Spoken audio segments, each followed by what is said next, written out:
Hey guys, it's Meg and welcome back to my YouTube channel. So if you saw my previous video, then you will have seen me create my 2021 cover page for the year, which looks like this.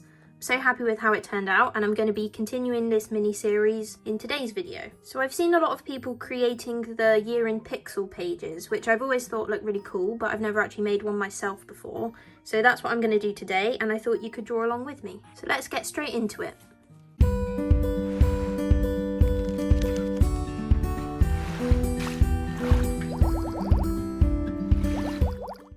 So the year in pixels pages is made up of a small grid which has all the days of the year and all of the months on, which you use to track how each day went. It's typically little boxes, which is where the name of pixels comes from, and you'll then colour in each box relating to the key that you'll put to show how well each day went. So at the end of it, it will be fully coloured in, all the little boxes in different colours, and they'll all be corresponding to different descriptions of the day.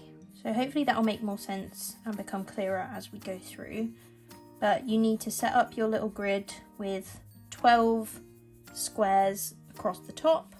So that will be one column for each month, and then it needs to be 31 squares high to be able to fit in all the days possible in all of the months, if that makes sense. So once you have measured out the very basic box shape, you can then start filling in the days of the month down the side, so from 1 all the way up to 31.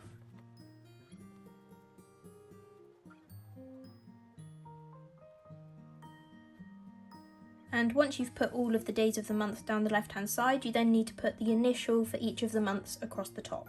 So J for January, F for February, and so on. In case you're wondering, I've used a 0.1 tip fine liner, and I've got the set link down in the description if you need to get yourself some pens. I'm then going to move on to using a 0.05, so it's the smallest pen that I've got, to mark out the grid. A little tip as well, I'm also going to be starting from the right to the left so that the ruler isn't lying on the line that I've just drawn, just so it doesn't smudge. Although these pens are really good, they don't tend to smudge. Obviously when you've only just drawn it, you want to give it time to dry. And then you just need to do the lines coming down this way. And the reason I'm using the finest tip pen that I've got is because when you've got such a lot of lines like you do here and you end up with a pretty compact and busy grid, you want the lines to be as thin as possible, just so it's not looking so busy and dark otherwise. Especially when you're going to be colouring in the boxes, you want as much room as possible because the little boxes are quite small as it is, so you don't want to be taking up more room than necessary with darker lines.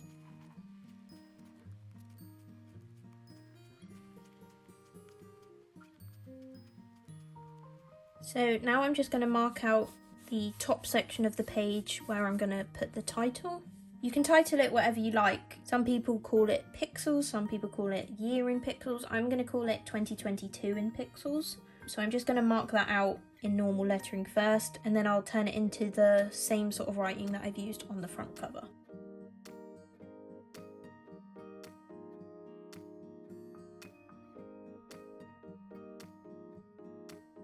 Then once you've got the letters in the right space and they're looking good, you can then go over the top in pen. I'm going back to my 0.1 for this bit.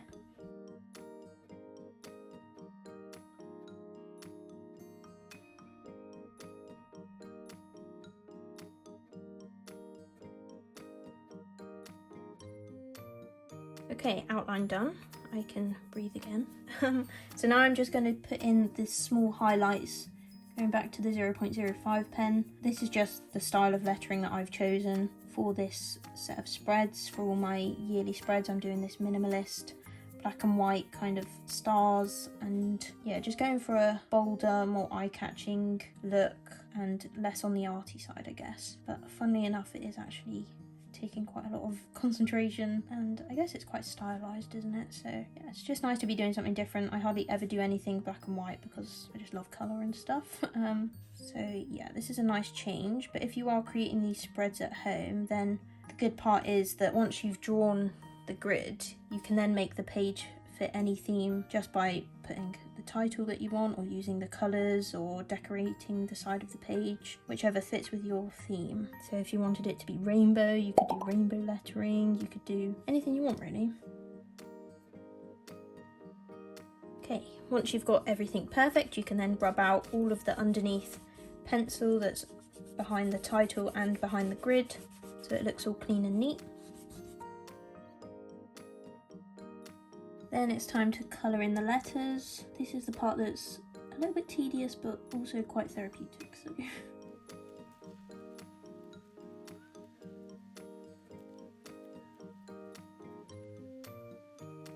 Okay, now that that bit's done, we can now create the key that we'll use. I'm just going to put it here. You can write key if you want to, but I'm just going to leave it as it is. So you need to put little boxes, which you'll then colour in to go with the description of your day. You can have as many or as little as you like. I think I'm going to go with 8, so that it will look nice and colourful once it's all complete. I wouldn't bother doing these little squares with a ruler. You can if you want, but it's just pretty time consuming to do that. So then you need to label each box. So this will describe what kind of day you've had. So for example, I'm going to start off with amazing. Hopefully we'll have a few days like that. I'm then going to go with good, average, productive,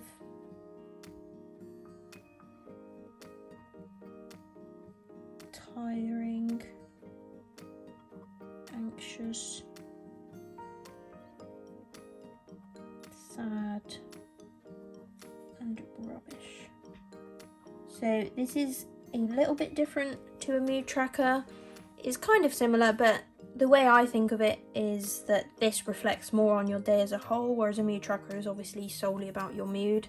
And I think it's quite good to get into the habit of being able to differentiate between how you feel and your mood, especially because when you fill in your mood tracker, you're likely to put the mood that you have at that time. Whereas it's good to be able to see the distinction between how you feel and looking at your day as a whole. So although maybe you've felt really sad and stuff, you might still be able to recognise that generally your day was good things happened. And I think that's just really good for mental health and being able to see that you've still had a good day, even if you maybe weren't feeling your best. So that's why I'm looking forward to trying this one out. You then need to colour in your key. I'm going to try and use the colours that I think of when I think of these words.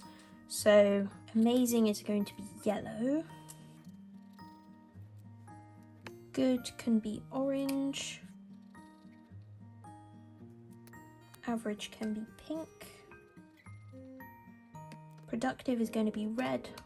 Don't know why, but red makes me think of productive. It's kind of like a high energy colour, isn't it? So yeah, that one, that's that one. Tiring is going to be a light green.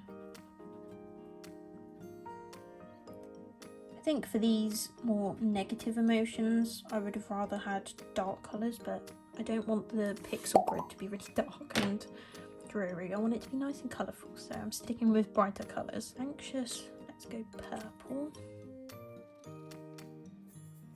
Sad will be blue. And then rubbish can be the dark green. Whilst I mostly use Crayola Super Tips for colouring, I've decided to go with the fine tips for this just because, like I said before, the squares are really small, so those should make it a bit easier to colour in, and they'll be linked in the description as well if you want to get yourself some of those. And we are pretty much finished. I'm now just going to use my smallest pen to add a few little details that tie it in with the design on my front cover. So this is the bit where you could be making it your own. You could decorate the whole page if you want. I'm just going to decorate around the title using a variety of small stars that I'll colour in black, the diamond shaped stars, and then some dots and circles. If you've been following along, then please let me know in the comments how you've found my little tutorial. If you are trying out the Year in Pixels page for the first time, then yeah, I'd love to hear how you find it and whether you think it's useful, whether you like doing it. I think I'm going to like using it. I think it'll be really nice to look back on at the end of the year when it's all coloured in and you can see how your year went really. If you've been watching it and you're thinking I really can't be bothered to create that page, then don't worry, because I have actually created a full set of digital spreads which you will be able to download and use them as a digital bullet journal, or you can print them out and use them like I'll be using mine without having to have drawn them in the first place. So I will show you that in just a second. So here is the Year in Pixels page that I've got the digital version of. As I said, you'll be able to download this and print it out if you'd like to. I do also have the full set of my yearly spreads available that you can download and print, linked in the description below. They come already coloured in, so if you don't want to colour all this in, then you've got that ready done for you. But they also have the uncoloured version if you'd like to choose your own colour scheme and that sort of thing. This sheet will be available as an individual, so that if you just want this one to print out, then you can get that. Equally, if you want the whole spread, then you can get that as well. Those are available on my website, linked in the description down below.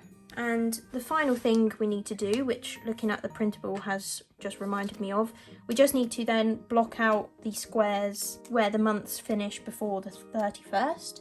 So for example, in February this year, it finishes on the 28th, so we need to block through the last 3 days. And the same on the other months that finish on the 30th. You could just leave these blank if you don't want the dark squares. Of course, just remember not to colour them in. But because my colour scheme is black and white, then I think it ties in pretty well, so I'm just going to block those out. And there you have it, that's the Year in Pixels page complete. Hopefully this tutorial has been useful. If it has, please like, comment, subscribe and hit the notification bell. I've got lots more 2022 setup pages to come, a new video tomorrow as well, so make sure you're subscribed. Check out my printable spreads in the description below, and I'll see you in the next one.